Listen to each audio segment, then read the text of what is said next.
Good morning students. Be safe, be healthy. चलिए आज के लेक्चर की तरफ आगे बढ़ते हैं। इससे पहले मैं आपसे रिक्वेस्ट करती हूँ, यदि आपको ये लेक्चर समझ में आए तो प्लीज़ चैनल को अधिक से अधिक सब्सक्राइब करें तथा इस लेक्चर को शेयर करें और लाइक करना ना भूलें।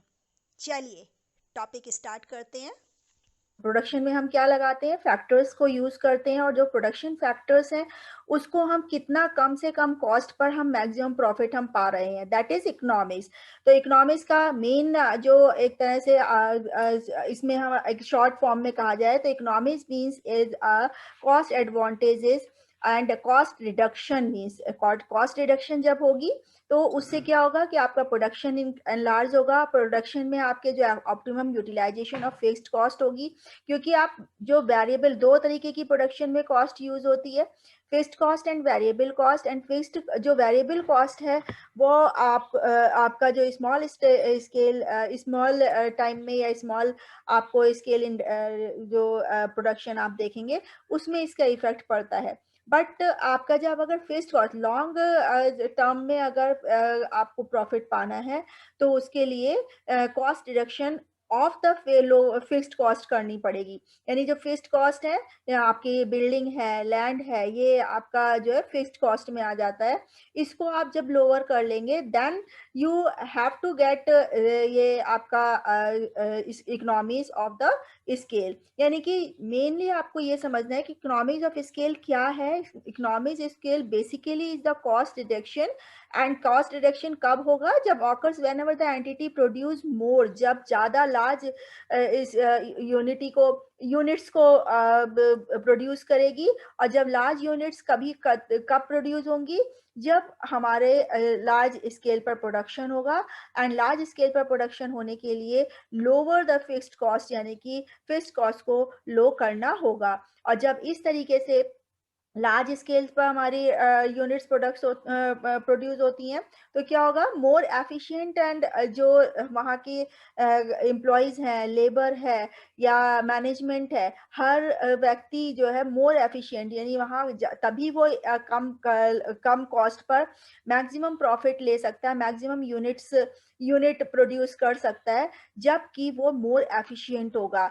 And lower cost at a result, the economy grows as lower prices stimulate increase demand. क्योंकि इसका एक साइड इफेक्ट क्या होता है? आप कब आप प्रोड्यूस करोगे ज्यादा यूनिट्स को? जब उसकी डिमांड होगी। तो साइमल्टेनियसली अगर हम देखें तो एक तरफ हमारी जब हम डिमांड बढ़ती है, डिमांड आगे बढ़ती है, तभी हमारा प्राइस वो यूनिट्स हम ज्यादा प्रोड्यूस करते हैं। और डिमांड कब बढ़ती है? जब किसी भी यूनिट का, किसी भी प्रोडक्ट का जो प्राइस है वो कम होगा, तभी उसकी डिमांड बढ़ेगी। तो जब यूनिट का डिमांड और जब यूनिट की जो प्राइस है वो कब कम होगा? जब एक किसी भी फॉर्म को, क्योंकि जो प्राइस डिसाइड करता है वो कौन करती है? फॉर्म डिसाइड करती है। Demand and supply curve decide करता है। और डिमांड एंड सप्लाई कर्व किससे इफेक्टेड होता है? फॉर्म के जो कॉस्ट आ रही है उस पर इसका इसका जो प्राइस है, किसी भी प्रोडक्ट का प्राइस डिपेंड करेगा। तो जब कोई भी फर्म और प्राइस कब कोई भी फर्म कब प्राइस को लो करेगी? जब उसकी कॉस्ट कम हो जाएगी। और जब कॉस्ट कम होगी तभी वो, और कॉस्ट कब कम होगी? जब वो लार्ज स्केल पर प्रोडक्शन करेगा। यानी कि ये जितनी ज्यादा लार्ज स्केल पर प्रोडक्शन होता है उतनी ही पर यूनिट कॉस्ट कम होती चली जाती है। तो यही वो ये कहना चाह रहा है। और जब पर यूनिट कॉस्ट कम होगी तो इकोनॉमीज ऑटोमेटिकली एक फर्म को मिलेंगी। तो यहाँ क्या हुआ कि economies of scale means main आपका क्या है? Cost reduction. एंड नेक्स्ट आपका कॉस्ट रिडक्शन क्यों होता है? क्योंकि आपकी फिक्स्ड कॉस्ट, यानी एक फर्म की फिक्स्ड कॉस्ट कम हो गई एंड देन प्राइजेस लो हो गए। और प्राइजेस लो कब हुए? क्योंकि प्राइजेस लो करने करके उससे क्या हुआ? डिमांड इंक्रीज करी। डिमांड इंक्रीज करेंगे तभी उसकी सप्लाई भी जो उसकी डिमांड इंक्रीज होगी तो उसका सप्लाई भी आपको एक्स्ट्रा देनी पड़ेगी। क्योंकि और सप्लाई जब एक्स्ट्रा करेंगे तो ऑटोमेटिकली प्रोडक्शन इंक्रीज होगा। तो in nutshell we can say that economies of scale refers to cost advantage experienced by a firm। ठीक है, तो इकोनॉमिक्स का मतलब समझ में आया कि पर यूनिट कॉस्ट जब लोअर होती है एंड आउटपुट प्रोड्यूस जो है वो इंक्रीज होता है, then economies of scale will get by the firm.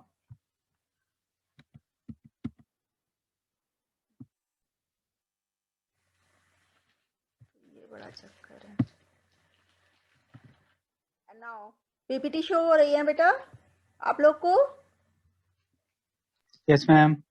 Yes, ma'am. So we can say that the demarcation of the economies of scale is clear when a business sees its production cost being in inch downward and seeing sale rises.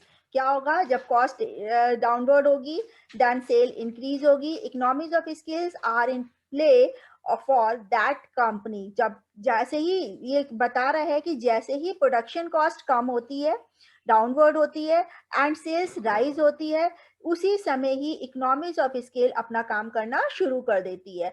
And typically that is only achieve with larger companies. क्योंकि larger company का नाम क्यों लिया गया, small companies economies क्यों नहीं इतना पा पाती हैं? क्योंकि लार्जर कंपनीज में लार्ज स्केल पर प्रोडक्शन होता है, मास प्रोडक्शन होता है, और लार्ज स्केल पर प्रोडक्शन होने से उनकी कॉस्ट कट होती है।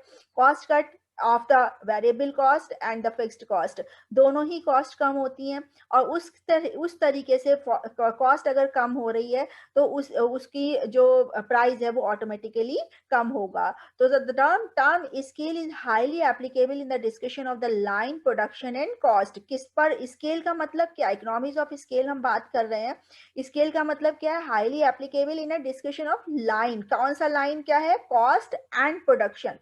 प्रोडक्शन और कॉस्ट की जो दोनों के बीच की जो लाइन है वो जब जितनी ज्यादा कम होती है, यानी कॉस्ट जितनी कम होगी, प्रोडक्शन जितना हाई होगा, उतना ही इकोनॉमीज ऑफ स्केल जो है वो इंक्रीज होगा। ठीक है, on the both sides of the seller and buyer equation, जो भी ये किससे डिसाइड होता है, ये दोनों ही से, सेलर से एंड बायर से। क्यों? क्योंकि इसमें दोनों ही पार्टी इन्वॉल्व होती हैं। क्योंकि सेलर जब तक उसकी कॉस्ट कम नहीं करेगा और प्राइस कम नहीं करेगा तब तक बायर उस पर अट्रैक्ट नहीं होगा, और बायर अट्रैक्ट होने का मतलब है डिक्रीज वो इंक्रीज इन डिमांड, और डिमांड जब इंक्रीज होगी तो ऑटोमेटिकली ही सेलर फिर उसमें एक तरह से पोटेंशियल उसके अंदर आ जाएगा कि वो लार्ज स्केल पर यूनिट को प्रोड्यूस करे। सो यहाँ पर जो रिलेशनशिप है इकोनॉमीज ऑफ स्केल की, वो किस पर डिपेंड करती है, depends on the equation of the sellers and buyer. only usually the more of the business grows and the more product is manufactured, ठीक है, the lower the price of the producing that product becomes। जैसे ही ज्यादा products वो produce किए जाते हैं manufacturers के द्वारा, वैसे ही प्राइस भी लोअर होता चला जाता है। ओके, नेक्स्ट आता है effect of economies of scale. अगर ये इकोनॉमीज ऑफ स्केल को हम नेग्लेक्ट कर दें, इसको इग्नोर कर दें, कि अगर हम देखते ही नहीं इकोनॉमीज ऑफ स्केल, एक फर्म देखे इस पर भी कॉन्सेंट्रेट करे, तो क्या इफेक्ट पड़ेगा? और अगर करती है इकोनॉमीज ऑफ स्केल, अगर वो उस पर कॉन्सेंट्रेट कर रही है कि कितना हमें इकोनॉमीज हो रही है, कितनी लार्ज स्केल पर अगर हम प्रोड्यूस कर रहे हैं तो हमें क्या फायदा हो रहा है, क्या इफेक्ट इस पर बिजनेस पर पड़ रहा है, तो उसको हम देखेंगे कि इकोनॉमीज ऑफ स्केल पर जो अगर वन बाय वन देखा जाए तो क्या है, एफिशिएंट प्रोडक्शन। फर्स्ट इफेक्ट क्या पड़ता है बिजनेस के ऊपर, कि प्रोडक्शन जो है वो एफिशिएंटली इंक्रीज होता है। क्योंकि एफिशिएंट वर्ड इसलिए कहा गया, प्रोडक्शन तो कर रही है एक कंपनी, लेकिन एफिशिएंट वर्ड इसलिए ऐड ऑन किया गया क्योंकि यहाँ पर अगर एफिशिएंटली प्रोडक्शन नहीं किया जाएगा तो कॉस्ट कम नहीं की जाएगी। कुशलता पूर्वक किसी चीज को उत्पादन करना, और कुशलता पूर्वक उत्पादन तभी कहेंगे उसको जब कॉस्ट कम होगी, सब जो मैनेजमेंट है वो भी सेटिस्फाई होगा, then we can say that there is going on the efficient production. ठीक है, नेक्स्ट आपका है reduction in promotion cost. Reduction in promotion cost क्यों कहा गया? क्योंकि जो चीज हम प्रोडक्शन, अगर हमारा स्मॉल स्केल प्रोडक्शन होता हम छोटी फर्म लेकर के चला रहे होते, उसमें हम अगर मान लीजिए पर डे 100 यूनिट ही प्रोड्यूस कर रहे होते और 100 यूनिट प्रोड्यूस करने के लिए उसके लिए उसके प्रमोशन पे भी हम उतना ही खर्च कर रहे होते। वही हम लार्ज स्केल पर अगर हम यूनिट प्रोड्यूस कर रहे हैं और उसके लिए हम अगर प्रमोशन कर रहे हैं और लार्ज स्केल मीन्स सपोज एक हम ले लेते हैं, एक दिन में अगर हम 1000 यूनिट हम प्रोड्यूस कर रहे हैं, तो उसके लिए भी प्रमोशन हमें वही करना है जो हम 100 यूनिट के लिए कर रहे हैं। तो यहाँ पे क्या हुआ, यहाँ पे भी कॉस्ट कट हो गई और ये भी इफेक्ट पड़ता है इकोनॉमीज ऑफ स्केल के द्वारा ही। तो reduction in promotion cost. Then next आपका है स्प्रेड रिस्क। रिस्क स्प्रेड हो जाता है, जो जोखिम है वो बढ़ जाता है। कैसे जोखिम बढ़ेगा? क्योंकि जब लार्ज स्केल पर हम प्रोड्यूस करेंगे यूनिट्स को, तो उसी समय ही हमारा जो लेबर है वो भी ज़्यादा हो जाएगी, हमारी जो कैपिटल है वो भी हम उसमें भी हमें ज़्यादा लगाना पड़ेगा। साथ ही साथ हमारी जो यूनिट प्रोड्यूस हो रही हैं वो हम सप्लाई जो कर रहे हैं वो डिफरेंट जगह कर रहे हैं। तो इस तरीके से यहाँ जितना ज़्यादा हम अपने बिजनेस को फैलाएंगे उतना ही रिस्क भी स्प्रेड होता है।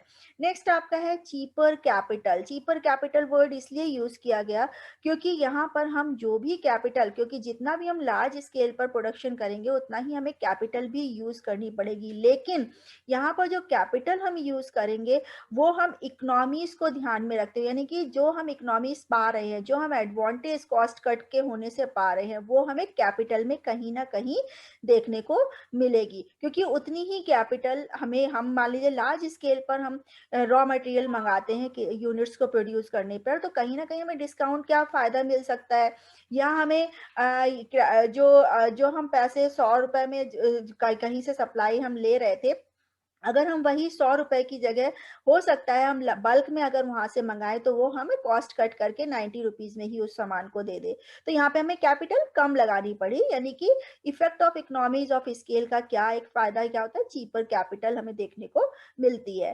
नेक्स्ट आपका है reduction in logistic cost. Logistic cost में भी हमें रिडक्शन देखने को मिलती है। जैसे हम अरेंजमेंट कर रहे हैं, हमारा ट्रांसपोर्टेशन है, हमारा वेयर हाउसिंग है, इन सब चीजों में, ये सारे लॉजिस्टिक में आते हैं हमारे, तो इन सब की कॉस्ट में भी कमी रिडक्शन देखने को मिलता है। तो एक इकोनॉमीज ऑफ स्केल का जो इफेक्ट है फर्म पर क्या क्या पड़ता है, efficient production, reduction promotion cost, spread cost, cheaper capital and reduction in logistic cost. And then last one is buy in bulk. ये तो मोस्ट इंपॉर्टेंट है, क्योंकि हमारी इकोनॉमीज ऑफ स्केल तभी संभव होगा जब हम किसी भी रॉ मटेरियल है या जो हम वहाँ पर फैक्टर्स, वेरिएबल फैक्टर्स यानी प्रोडक्शन फैक्टर्स हम लगा रहे हैं, वो बल्क में हम उसके खरीदते हैं। क्योंकि बल्क में खरीदने का अलग ही एक एडवांटेज मिलता है एक फर्म को, क्योंकि उसमें कैपिटल उसे कम देनी पड़ती है, उसे पे कम करना पड़ता है, उसे ट्रांसपोर्टेशन उसी हिसाब से कम करनी पड़ेगी। क्योंकि कम मतलब इन द सेंस कि अगर एक ट्रक हायर करते हैं ट्रांसपोर्ट के लिए और 100 यूनिट के लिए सिर्फ वो वहां से वहां जा रहा है, वही चीज आप 1000 यूनिट का मटेरियल अगर मंगा रहे हैं तो उसी हिसाब से उसको ट्रक तो उतनी ही डिस्टेंस कवर कर रहा है, उसे उतना ही ढुलाई देनी है, उसे उतना ही कैरेज इनवर्ड देना है। तो यहाँ पर बल्क में जो एक इकोनॉमीज ऑफ स्केल मिलती हैं, वो सारे इन सभी चीजों से को इफेक्ट करती हैं। तो this is most important factor, effect that is buy in bulk. तो समझ में आया है कि effect of economies of scale कैसे एक फर्म पर पड़ता है। नेक्स्ट आता है types of economies of scale. हम किस तरीके की इकोनॉमीज ऑफ स्केल को एक फर्म में देखते हैं, तो दो तरीके की, there is two types of economies of scale, internal economies of scale and external economies of scale. ठीक है, इंटरनल मीन्स जो within a boundaries of the organization, within a boundaries of the firm हम देखने को मिलती है जो हमें एडवांटेज, वो इंटरनल इकोनॉमीज ऑफ स्केल कहलाती है। And external economies of scale means outside of the boundaries of the firm, यानी कि अगर एक ऑर्गेनाइजेशन एक फर्म के बाहर के रिलेशन से अगर इकोनॉमीज ऑफ स्केल मिलती है, कोई बचत होती है, तो उसे हम एक्सटर्नल इकोनॉमीज ऑफ स्केल में काउंट इंक्लूड करेंगे। तो then internal economies of scale we can say that unique to a firm, ये सिर्फ फर्म के अंदर फर्म में ही देखते हैं। And this is internal economies of a scale is a result from the larger volume of the production. किससे मिलता है हमें, लार्ज वॉल्यूम ऑफ प्रोडक्शन हम जब करते हैं तो उसका रिजल्ट हमें इंटरनल इकोनॉमीज ऑफ स्केल के रूप में देखने को मिलता है। और जो इंटरनल इकोनॉमीज ऑफ स्केल है ये हम कहाँ यूज करते हैं? Saving to increase profit. जो एक फर्म है वो इंटरनल इकोनॉमीज ऑफ स्केल को यूज करती है savings to increase profits. And in other sense we can say they can pass the savings to consumer and complete and compete the prices। यानी कि अगर हम ये कहें कि प्रॉफिट को इंक्रीज करने में ये फर्म जो है इंटरनल इकोनॉमीज ऑफ स्केल को यूज करती है, तो वो कैसे करती है?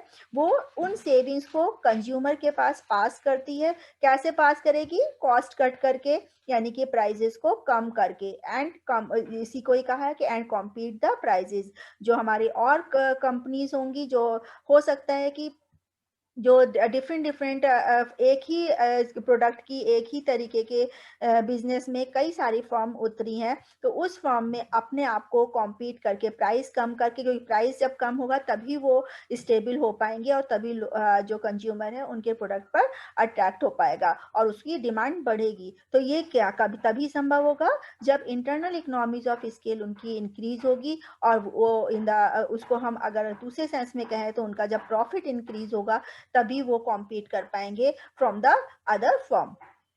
नेक्स्ट स्टेप का आता है कि external economies of scale. External economies scale क्या है? वो डिफरेंट जो वो है आउटसाइड ऑफ द फॉर्म है, उससे जब इकोनॉमीज मिलती है वो कैसे मिलेगी? External economies of scale is enjoyed bye an entire industry. यहाँ पर हम सिर्फ एक फर्म की बात कर रहे थे इंटरनल इकोनॉमीज में। एक फर्म की इंडस्ट्री क्या कब बनती है? जब डिफरेंट फर्म एक ही बिजनेस की जब डिफरेंट फर्म एक साथ जोड़ी जाती हैं तो हम उसे कहते हैं इंडस्ट्री। तो यहाँ पर हम जब इंटरनल इकोनॉमीज ऑफ स्केल का फायदा किसको मिलता है?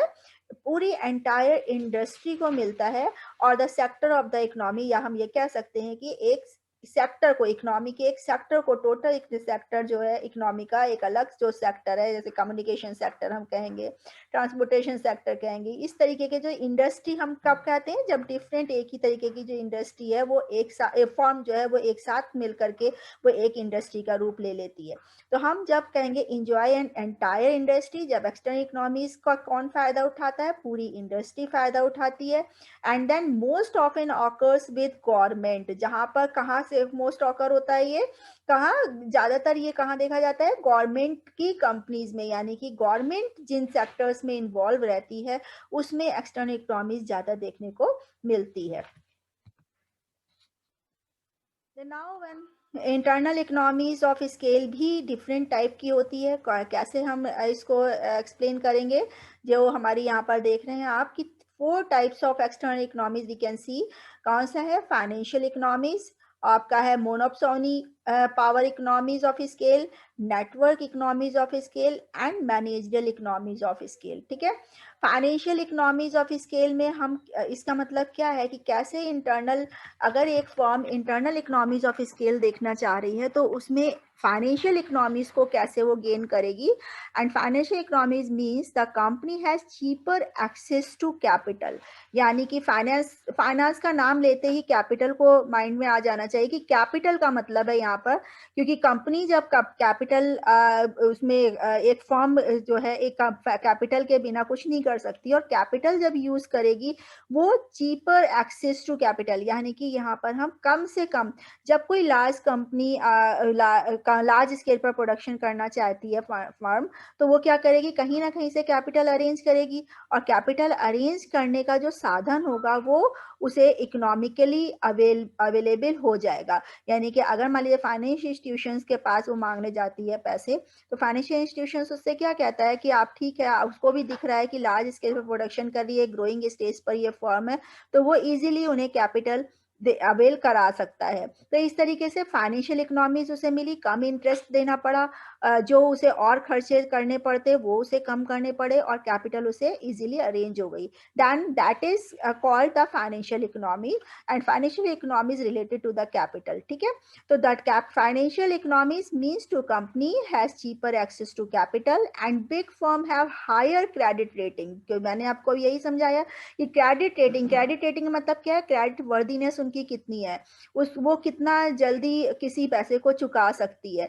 तो ये सारी चीज़ें फाइनेंशियल इकोनॉमीज़ में इन्वॉल्व होती हैं। तो फाइनेंशियल इकोनॉमीज़ तभी उसे मिलेगी जब वो लार्ज स्केल पर एक फर्म इकोनॉमी करेगी और उसे कैपिटल जब उसे अरेंज करना होगा तो उसे वो सारे क्रेडिट वर्दीनेस पर देखने, क्रेडिट रेटिंग उसकी अच्छी जा रही होगी, तो उसे चीपर एक्सेस यानी कि एक इकोनॉमिकली उसे कैपिटल अरेंज करने में हेल्पफुल रहेगा and they benefit from lower interest rate on their bonds. ठीक है, next one is monopsony power economies. Monopsony power of economies का मतलब क्या है? Is when the company buy so much of a product, जब एक कंपनी बहुत सारे प्रोडक्ट खरीदती है, that it can reduce its per unit cost. ठीक है, यहाँ पर यही चीज आ गई मोनोप्सोनी, मतलब कि एक मोनोप्सोनी है, यानी एक प्रोडक्ट की कॉस्ट जो है वो पर यूनिट कॉस्ट कब कम हो रही है? जब उस प्रोडक्ट को वो बार बार खरीद रही है, यानी कि खरीद का मतलब क्या है कि वो उस चीज को, प्रोडक्ट को बार बार उसे प्रोड्यूस कर रही है। For example Walmart everyday lower prices are due to the huge buying power, यानी कि वॉलमार्ट में क्या कहा जाता है, एक एग्जाम्पल दिया हुआ है कि एवरीडे लो प्राइजेस, हर समय जो है वहाँ की जो वो चीजें हैं वो कम दामों में कम होती चली जाती हैं उसके प्राइजेस। क्यों? क्योंकि वहाँ पे जो बाइंग पावर है वो वहाँ की ज़्यादा है, लोग वहाँ ज़्यादा आते हैं, लोग वहाँ के प्रोडक्ट को ज़्यादा खरीदते हैं, तो वहाँ इसलिए उसको मोनोप्सोनी, उस जो बाइंग पावर जब इंक्रीज होगी, ह्यूज बाइंग पावर होगी, तो उसके बेनिफिट भी उन्हें मिलेंगे। तो यहाँ पर भी इकोनॉमीज ऑफ स्केल का जो इंटरनल इकोनॉमीज ऑफ स्केल है वो second type of monopsony power economies of scale है। नेक्स्ट आप कहते हैं network economies. Network economies occurs primary in online businesses. ज़्यादातर ये जो ऑनलाइन बिजनेसेस होते हैं उसमें हम नेटवर्क इकोनॉमीज देखते हैं।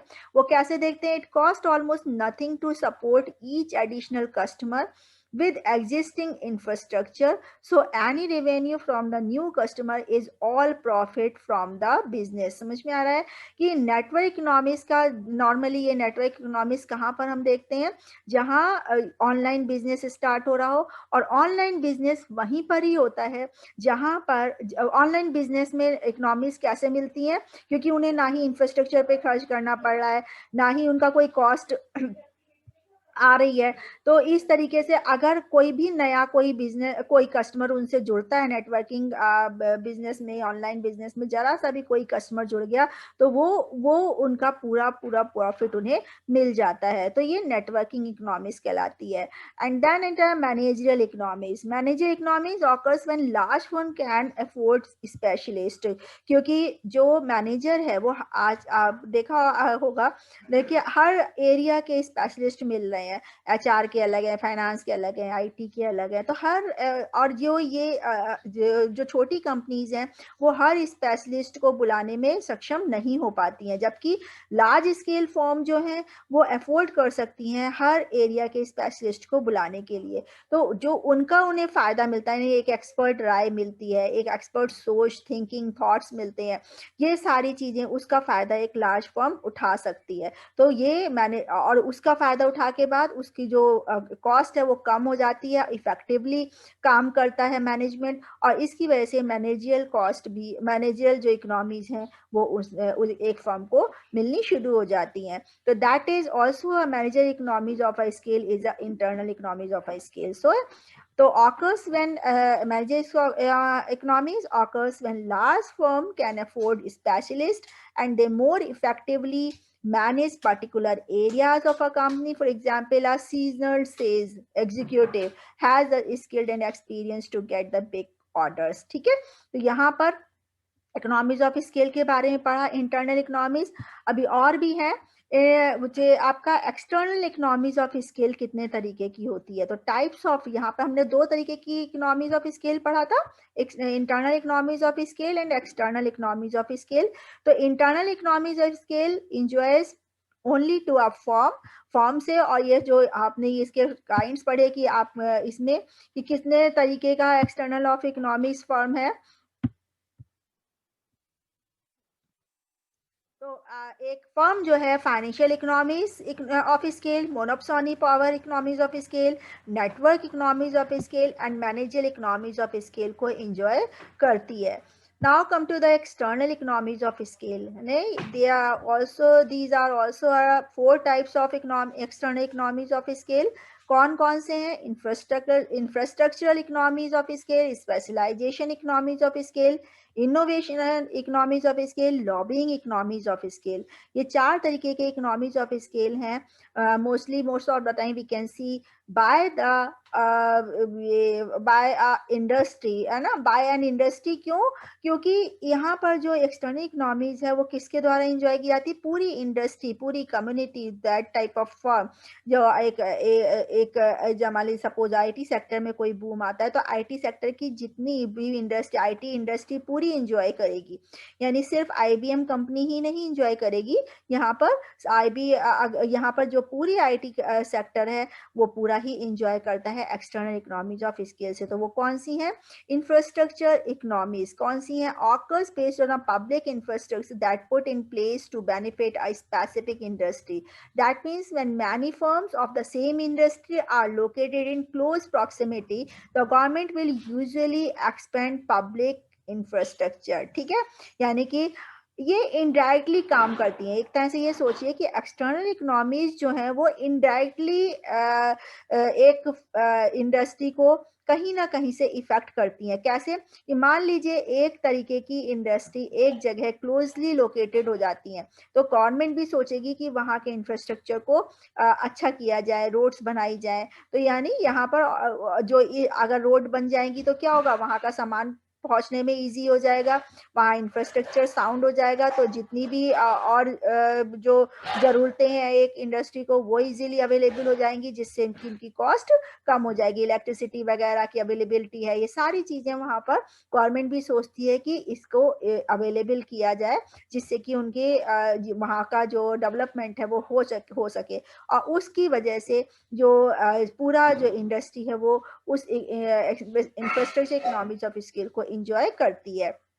Then specialization economies of scale. Specialization rise when supplier and workers start to focus on the particular industry due to its size. The means that the companies within an industry increase in size and number, it becomes more profitable for the supplier to focus exclusively on that particular industry. ठीक है, यानी कि यहाँ पर वो ये कह रहा है कि अगर एक ही कंपनी या लार्ज स्केल पर अगर प्रोडक्शन हो रहा है, वहाँ बहुत सारी फर्म आ गई हैं और हर फर्म को ये चाहिए होता है कि स्पेशलाइजेशन, जो ओपिनियन, स्पेशलाइज्ड ओपिनियन है, एक्सपर्ट ओपिनियन है, वो हमें मिल जाए. तो हर कंपनी उस चीज़ को उसको अवेल करना चाहेगी. तो हर इंडस्ट्री हर फर्म जो है एक इंडस्ट्री की, वो सोचेगी कि पर्टिकुलर स्पेशलाइजेशन हमारे पास आ जाए और हमें उसकी ओपिनियन मिल जाए.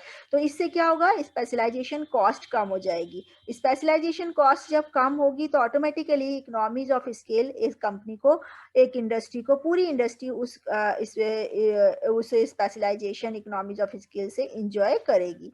ठीक है, तो innovation economies. Innovation occurs based on the increase public and private research. यानी कि यहाँ पर इनोवेशन इकोनॉमीज कब होती है? जब मान लीजिए एक आईटी कंपनी है, आप सपोज आईटी इंडस्ट्री है, वो बहुत ज़्यादा बूम पर जा रही है, बहुत डेवलप कर रही है. तो क्या होता है, हर कोई उस चीज़ को उसमें उस नया लाना सोचता रहता है, उसमें इनोवेशन आते रहते हैं. क्योंकि आपने पढ़ा होगा कि कभी भी विदाउट इनोवेशन कोई भी ज़्यादातर इस्टेब्लिश नहीं कर सकता. एक छोटी सी फर्म भी अगर इनोवेशन आइडिया अपने फर्म में नहीं लेकर के आती तो वो स्टेबल नहीं कर सकती लॉन्ग टर्म के लिए. क्योंकि हर दूसरी कंपनी, दूसरी फर्म फिर आ जाएगी उसे कॉम्पीट करने के लिए, वो कुछ ना कुछ नया लेकर के आएगी. तो जो कस्टमर होते हैं वो पहली फर्म से हट करके जो दूसरी फर्म, नई फर्म आई है, उस पर अट्रैक्ट होने लगते हैं, उनकी डिमांड बढ़ने लगती है. तो एक कंपनी, एक फर्म को स्टेबल होने के लिए, लॉन्ग टाइम के एस्टैब्लिशमेंट के लिए उसे जरूरी है कि इनोवेशन लगातार उसके साथ में रहे. इनोवेशन वो करती रहे, कहीं डिजाइन में करे, कहीं प्रोडक्ट में करे, कहीं उसके जो एडवर्टीजमेंट है उसमें करें, यानी कहीं ना कहीं से इनोवेशन इन्वॉल्व होता ही है अगर लॉन्ग टर्म इस्टेब्लिशमेंट एक फर्म को चाहिए। तो जब हर फर्म इनोवेशन करेगी तो ऑटोमेटिकली एक इंडस्ट्री इनोवेशन की ओर जाएगी। तो यहाँ पर जब पब्लिक एंड प्राइवेट रिसर्च को इन्वॉल्व करती हैं और जब बेस्ट रिसर्च निकल के आती है, बेस्ट फैसिलिटी निकल के आती है, तो उसकी भी इकोनॉमीज एक एक्सटर्नल इकोनॉमीज ऑफ स्केल के रूप में एक पूरी इंडस्ट्री इंजॉय करती है। Lobbying economy arise from the creating a bargaining power as industry becomes more significant। यहाँ लॉबिंग का मतलब क्या है? बार्गेनिंग पावर से है। इंक्रीज इन बार्गेनिंग पावर, ये बार्गेनिंग पावर को इंक्रीज करती है क्योंकि यहाँ पर क्या है, पूरे इंडस्ट्री में कई सारी फॉर्म है और वो मोर सिग्निफिकेंटली उसको काम को कर रही हैं। उनमें इनोवेशन है, उनमें इंफ्रास्ट्रक्चर फैसिलिटीज भी उनको बहुत अच्छी मिल रही हैं। तो वहाँ the reason for this that these industries provided lot of jobs and pay off, क्योंकि बहुत सारी जो एक तरह से कहा जाए कि अपॉर्चुनिटीज हैं, चाहे वो लेबर के से रिलेटेड हो, चाहे आपके कंज्यूमर से रिलेटेड, कंज्यूमर को डिफरेंट प्रोडक्ट मिल रहे हैं डिफरेंट टाइप के, और माइनर माइनर प्राइस के स्लाइटली डिफरेंस प्राइजेस पर उन्हें प्रोडक्ट मिल रहे हैं। एक लेबर की बात करें तो उसे लेबर भी बहुत सारी मिल रही है, एम्प्लॉयमेंट भी बहुत ज़्यादा जनरेट हो रहा है। तो जब ज़्यादा किसी चीज़ की अवेलेबिलिटी होती है तो वहाँ पर बार्गेनिंग स्टार्ट हो जाती है, यानी लॉबिंग। और बार्गेनिंग से क्या होता है? बेस्ट प्राइस निकल के आता है, बेस्ट इकोनॉमीज यानी बचत निकल के आती है। तो यहाँ लॉबिंग इकोनॉमीज जो है वो भी बहुत ज़्यादा रोल प्ले करती है एक्सटर्नल इकोनॉमीज ऑफ स्केल के रूप में एक इंडस्ट्री को इंजॉय करने के लिए। तो वो इकोनॉमीज ऑफ स्केल भी में ये भी lobbying economies, infrastructure economies, specialization economies and innovation economies, all are the external economies of a scale that enjoyed by an industry। ठीक है। Thank you.